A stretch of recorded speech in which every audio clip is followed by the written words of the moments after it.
ସମାଜରେ ନିଜର ଇଜ୍ଜତ ବଢ଼ାଇବା ପାଇଁ 15ଟି ଗୁପ୍ତ ଉପାୟ। ନମ୍ବର 1, ବେଢଙ୍ଗିଆ ଭାବରେ ରହୁଥିବା ଲୋକଙ୍କୁ ଲୋକେ କେବେ ବି ସମ୍ମାନ ଦିଅନ୍ତି ନାହିଁ।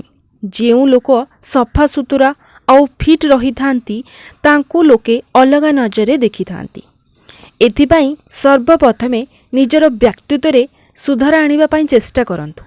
ନମ୍ବର 2, ନିତିଦିନ ଗାଧାନ୍ତୁ, ଭଲ କପଡ଼ା ପିନ୍ଧନ୍ତୁ ଆଉ ଦାଢ଼ି ଚୁଟିକୁ ସେଟ୍ କରି ରଖନ୍ତୁ। ସବୁବେଳେ ଆପଣଙ୍କର ପ୍ରଥମ ଜିନିଷ ରୂପଭେକ। ଆପଣ ଯେତେ ବି ଜ୍ଞାନୀ ହୋଇଥାନ୍ତୁ ନା କାହିଁକି, ଯଦି ଆପଣ ଢଙ୍ଗରେ ନ ରହିବେ ତେବେ ଲୋକେ ଆପଣଙ୍କୁ ଅଣଦେଖା କରିବେ ଆଉ କେହି ବି ଆପଣଙ୍କୁ ରେସ୍ପେକ୍ଟ କରିବେ ନାହିଁ। ନମ୍ବର 3, କାହାକୁ ଡରନ୍ତୁ ନାହିଁ। ଯଦି ଆପଣ ଭାବୁଛନ୍ତି ଲୋକଙ୍କ ଭିତରେ ଆପଣଙ୍କ ଇଜ୍ଜତ କିପରି ବଢ଼ାଇବେ ତେବେ ଆଜିଠୁ ଡରିବା ଛାଡ଼ି ଦିଅନ୍ତୁ। ଆପଣଙ୍କୁ ଭଗବାନ ଶ୍ରୀକୃଷ୍ଣଙ୍କର କଥାକୁ ଧ୍ୟାନ ଦେବାକୁ ହେବ। କୃଷ୍ଣ କହିଥିଲେ, କେହି ଆମକୁ ମାରିପାରିବେ ନାହିଁ, କେହି ଆମର କିଛି ବିଗାଡ଼ି ପାରିବେ ନାହିଁ, ବସ୍ ଆପଣ କିଛି ଭୁଲ କାମ କରନ୍ତୁ ନାହିଁ। ନମ୍ବର 4, ସବୁ ସମୟରେ ଉପଲବ୍ଧ ହେବା ଛାଡ଼ି ଦିଅନ୍ତୁ।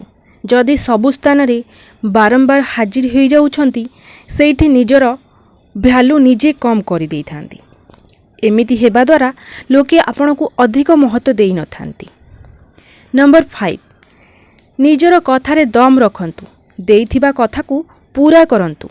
ଆଜିର ଦୁନିଆରେ ବହୁତ କମ୍ ଲୋକେ ଥାନ୍ତି ନିଜର ଦେଇଥିବା କଥାକୁ ପୂରଣ କରିଥାନ୍ତି। ନିଜର ଇଜ୍ଜତ ବଢ଼ାଇବା ପାଇଁ ଇଏ ଥିଲା 5ଟି ଉପାୟ। ଯଦି ଆପଣଙ୍କୁ ଭିଡ଼ିଓ ଭଲ ଲାଗିଛି ତେବେ ମୁଁ ଆଉ 10ଟି ଉପାୟରେ ନେଇକି ଆସିବି। ସେ ପର୍ଯ୍ୟନ୍ତ ଭିଡ଼ିଓଟିକୁ ଲାଇକ୍ କରିଦିଅନ୍ତୁ, ସବସ୍କ୍ରାଇବ୍ କରିଦିଅନ୍ତୁ।